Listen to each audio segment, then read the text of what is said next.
At the end of the day, in order for any plan to work, we're all going to have to work together. And I think that was, at least in the interim, lost by some of the most vocal individuals who were against this. And they, by far, I mean, by all means, they have a right to their opinion, just as I do, just as anyone does. But it's how you express that and what happens. So what I do is I listen absolutely to the people who are in the room, those vocal individuals, definitely. But I think many times those individuals fail to realize that I don't live in this building. I'm out in the community every day.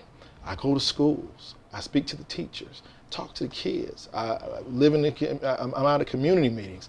I meet with community leaders, with just residents. I'm everywhere. So I'm taking in this information.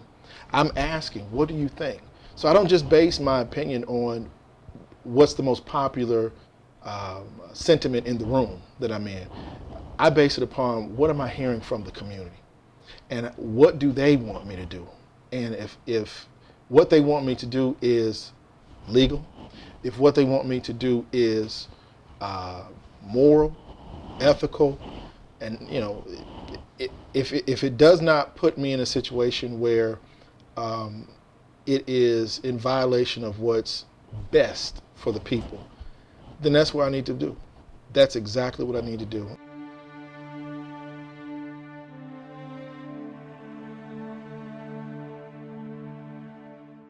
There can possibly be a fire sale of city assets, between that time.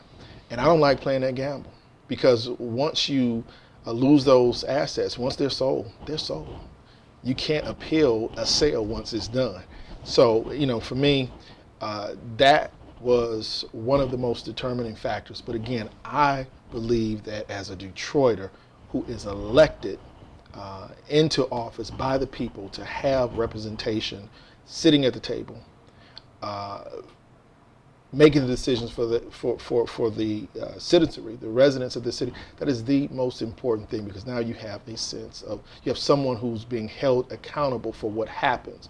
We just went through this whole issue, a few weeks ago about districting, for council members. Well, here's the deal. We have emergency managers. Does that matter? No, not at all. We're talking about changing the course of this city.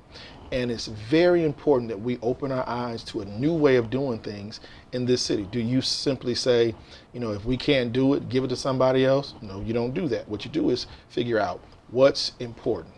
What are the core services, the core needs of the residents? And the number one issue is providing service delivery. And if we can't do that service properly, we need to figure out what the problems are. If it's something that is outside of the range of our ability to improve in a respectful time frame, then we need to move on, cut our losses, and work on those things that we can to give people some wins.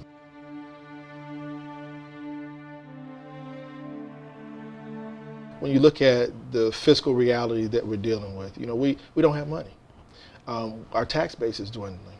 We have a number of challenges, and sometimes we allow those challenges to prevent us from doing what we in our heart know must be done. The real tough, ugly, nasty stuff. Well, now we've got to get beyond that tough, ugly, nasty stuff and do it so that tomorrow our children won't have the same situation that we do now in this city. I'm born and raised here.